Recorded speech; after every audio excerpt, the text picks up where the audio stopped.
All right. Leg day. Leg day. You guys would have already saw the leg day video, so this is after the fact. Just wrapped up solid leg workout with Jeff Davenport, natural pro. Soon to be 3 pros. Soon to be 3 pros. Soon to be 3.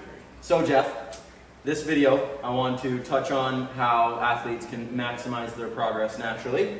For those that don't know, Jeff is indeed a natural athlete. A lot of people locally don't think he is, but definitely natural. We've been working together since 2019. Yeah.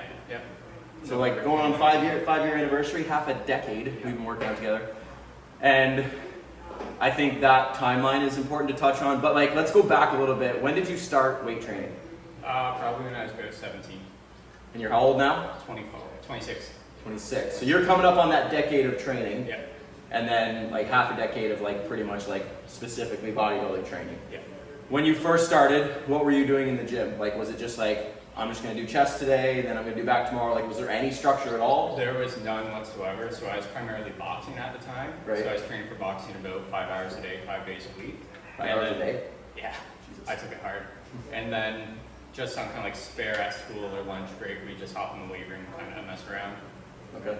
And then, because you were in the military, Yeah. was there any like, was that just like whatever? So it was more like CrossFit based training, so doing circuits, things like that. Like and then, fitness stuff more so than like getting jacked? Yeah, and then one of my close friends, he was into Olympic weightlifting.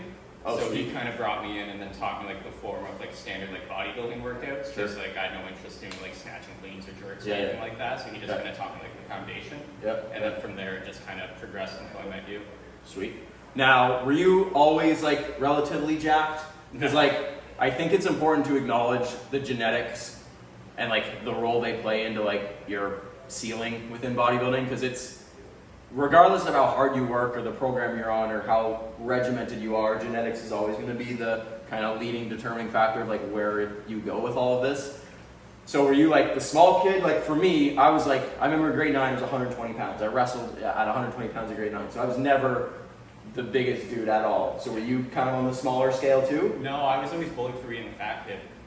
So you're like the opposite of me. Yeah, so like I got bullied the whole way through and then finally I got sick of it. So I started boxing. I went from like 180, 190, like no muscle, down to like 120 skin and bones. And then from No there muscle. kind of climbed up, yeah. Right. Like I was just like skinny jacked. Is there any like muscles in your family? None. None. So you're the outlier. Yeah. Interesting. So like, when we talk about genetics, it's like obviously there's, you know, a couple factors we consider, like your muscle building potential, like your ability to lose fat. Like Jeff, you know, interestingly enough, you were the fat kid, but your ability to get lean is like super easy. So like this prep, for example, we originally planned to start the season in August.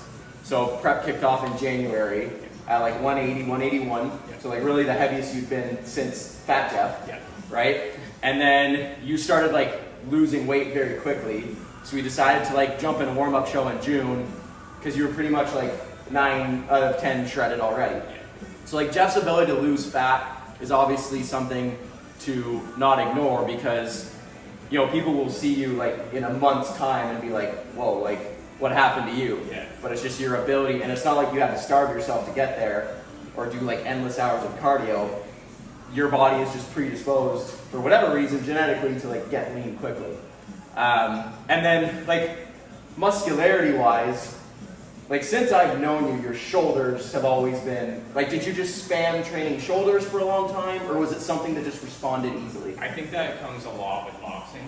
Ah, Just fair. like constantly like the rotational, Yeah, as yeah. well being in the military, so I was like machine gunner and did tank hunting for a bit, so constantly having like machine guns slung around my shoulders, even like a rocket launcher at some point. Yeah. So just that constant like. They were getting reps on reps on reps on Yeah, reps pretty much. for years. Yeah.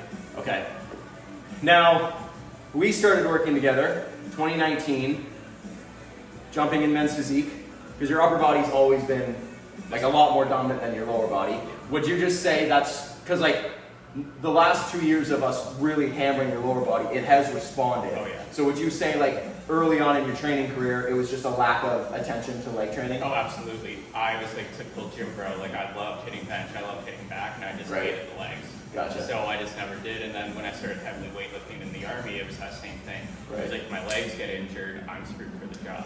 Like Gotcha. I can't rock, I can't run, I can't do anything. Sure. So I made that mistake. I hit a heavy leg day with my buddy Sam. And Okay. then the next day it was like, hey guys, we're going on a 30K run. And it was like the worst day of my life. So then after that I was like, fuck legs. I'm not training legs. Yeah. It was like, we're just gonna hit upper body. Right. Now, let's talk about adherence. Because I think when we look at the tiers of what's going to get you somewhere within bodybuilding, if genetics is the foundation, right? Like, where your genetics are going to take you is the baseline of everything. But after that is like your adherence to the plan. Yeah. So between 2019 and now, can you briefly outline what your life has somewhat looked like in this space? Yeah, like honestly, this has been my life. Like there's been nothing else. Like day in, day out, it's the same thing. Like And that's not to say you've been perfect, because I think like a lot of people get hung up on like thinking they have to be this robotic bodybuilder that has no social life.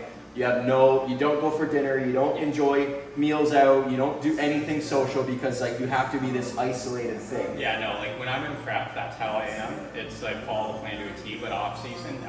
Like there's probably 3 meals a week that I'm like going out and I'm enjoying life. For sure. Like go out, have drinks with the friends every now and then. Yeah, But yeah. like, And even on prep, it's not like you don't do anything. You just have a plan you adhere to. So if you're going to go to the movies, you're not having popcorn, but you're still going to the movies. Yeah. Or if you're going to go to dinner with family, maybe you bring your meal, but you're still enjoying that social aspect, right? absolutely. Like my birthday was like last week. Yep. And I still told them like have desserts, have whatever you want, like have a barbecue for you guys. I'm gonna have chicken and rice. Sure. Like, But you're still there, right? Yeah, You're still I'm present. Still present. I'm still enjoying the moment. And I'm just like taking most of it because I know that this is gonna be a long prep. Yeah. I don't want it to feel like the worst year of my life. I want it to be the most enjoyable. Yeah. As well as the most beneficial for me. Yeah. I think that's a spot people go wrong, right? Is when they're in prep, they almost like start to get this negative connotation to it, just assuming that their life has to go to shit, that they can't do anything or they can't hang out with friends or whatever, which is, it's not true. Like, same as what you just said, like when I was on prep, like I would go to family functions and stuff and I would like bring my meal. And I remember like Carrie, my wife, you know, if we were to do something together, she'd be like, well, I want to, get ice cream, or like I want to go, or like maybe tonight we can have this for dinner. And it's like, okay, maybe I can't, but that doesn't mean you don't have to enjoy it either. Because like, I'm not going to lose sleep over you having something different for dinner than me, and right? like, It's just the aspect of us doing it together that means more. Like this is the life that we chose. Like Correct. why should like just because I'm eating out of Tupperware, like my girlfriend, she doesn't have to. No, Like, and like she shouldn't get upset that you are, right? Because at the end of the day, if she's having this food and you're having this food, if you're not the guy that's sitting there, because there are those people that are on prep that are like, oh my god, how could you eat that in front of me? Yeah. Oh my god, like that's torture. That's a frame that you've chosen to live in, right? Like, no. Yeah, like that's not helpful for I you get off work or. and I'm going across here to Firehouse Subs and I'm buying her food and I have to smell that on the drive home and I'm like, damn, I can't wait to get home and eat a rice cake. Yeah, right? Okay, so we touched on genetics, lifestyle. As far as like, I think there's one more like big piece of like determining where you go, and that's like your attitude towards the sport. Yeah. And this is something that I've had very recently, like a couple conversations with clients about like their mindset towards the sport and like where they want to take it and the place it has in their life. Your mindset, just because I've obviously worked with you basically since the start of your bodybuilding journey, I've seen you kind of grow and navigate a way of looking at bodybuilding. Like, what would you say is the biggest difference between like Jeff's first show in 2019 or whatever to like the 2024 Jeff stepping on stage? Like, what's shifted? I've lost, and that was the best thing for me. It's Like, exactly the same thing I said in 2019. I won my first show, and I felt like I was the best. You're the best. I felt this was the greatest sport ever. And then I lost. Like, I didn't even lose. I came second in that first show with you in Rochester. Yep. And then I was like, oh, I don't know if I want to keep doing this. 2 weeks passed, and I was like, that was fun. And then even like this past show, it was the warm-up show. I came second, was a little upset for like 10 minutes there. Yep. And then I was just like, you know what? No, like I'm gonna go out there. I'm gonna give these people the best show ever. And then like I walked away smiling more from the second and third placing than I did winning my pro card. Yeah. Because it was just so much more fun, just so much more love for the sport. And like, this is something, I've made a couple posts about this. I just posted the YouTube video about like pro physique over pro card. At the end of the day, like, there's so many factors that are going to determine your placing on show day. Yep. And the vast majority of those factors are completely out of our control. You know what I mean? So like, just to quickly touch on like Jeff's second placing. So in bodybuilding, maybe for those that don't know, there's typically weight classes that are like 10 to 12 pound increments. The lightweight class is usually somewhere cut off between 150 and 155, depending on the federation. We went into that show in the 150s, assuming that he was going to be in the lightweight class, and for whatever reason, they split the lightweight class at 175, which is, obviously a pretty big discrepancy of like athlete size compared to Jeff and compared to everybody else in the weight class. So there was another athlete that was, in that 175 body weight that was against you guys, which we have no control over. And like, regardless of how good Jeff's going to be, if they were the exact same physique, 25 pounds of muscle is still 25 pounds of muscle, right? So that's not to say that Jeff didn't give him a run for his money, because he did. But any athlete that's going to be against somebody who's a good athlete that has that big of a size gap, it's an uphill battle, right? So it's like, Jeff touched on it, where like after it, he was a little stung by it, and we had a quick chat, but I knew you, right? And I was like, okay, like I'm gonna let Jeff kind of process this a little bit, because I was the exact same way when I took my first L, we'll call it. And you kind of process it a little bit, and you kind of swallow it, and looking at where you've come since you've started this journey, but even since 2022, that's ultimately going to be the biggest win, because there's athletes, and this is coming from someone like myself who's so immersed in natural bodybuilding, especially running Natty News. Like, I see what's out there. Yeah. And like every day I feel like I'm finding an athlete that I've never seen before, who's like 23 years old and could probably win any overall they ever step into. You know what I mean? So I think at the end of the day, it's having that healthy love and respect for the sport and the journey that you're on. Because at the end of the day, you're going to find yourself in shows that you win, right? So if we take that show, for example, if the classes were adhered to from a lightweight standpoint, you would have won, right? Nothing changed on our end. You didn't change how you looked on stage. You didn't change a single thing you did on prep.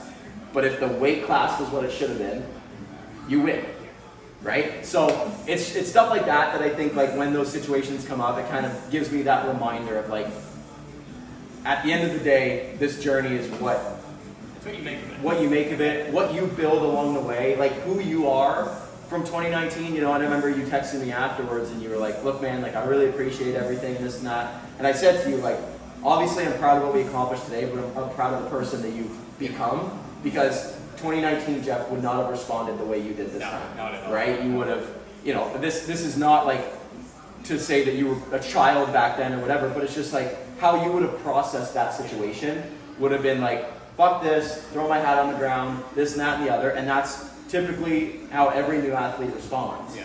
Because it's like, I want to win, I want to win, I want to win. And when that's the sole focus, you leave yourself vulnerable for a lot of things to fuck with that. Oh, yeah. And then when you don't win, even if you come second, even if you bring a better physique than every other time before, like, if you don't win, then nothing else matters, right? Which is like, it's dangerous, because like you can be the best Jeff ever, way better than 2022, way better than 2019, but because you didn't win, that doesn't matter. Yeah. All of those 5 years worth of accomplishments are meaningless, which is not good, right? So I just thought this would be kind of a cool video, just because like you've been pretty much like one of, if not my longest standing clients. We've gone through numerous journeys together, on stage, off stage. This year, obviously, we've got a lot more planned, and for you, I think this is like a career thing. Yeah. You know what I mean? So I don't doubt we will record a video, and we will both be in the Masters categories, being like, man, remember that first show 12 years ago? And I think that's the coolest shit ever. So I hope you guys liked this video. If you guys did, you know what to do. Give it a like, subscribe. Obviously, give Jeff a follow on Instagram, because he will be documenting his prep. We are 7 weeks? 6 weeks. 6 weeks from his second show. 7 weeks from his third show, etc., etc., etc. So we got a big season ahead. Win, lose, or draw, we're going to step on some pretty cool stages. Planned is Mr. America, WNBF. We've got lots more fish to fry. So it's going to be a good year. So thank you guys for watching, and we'll see you guys in the next one.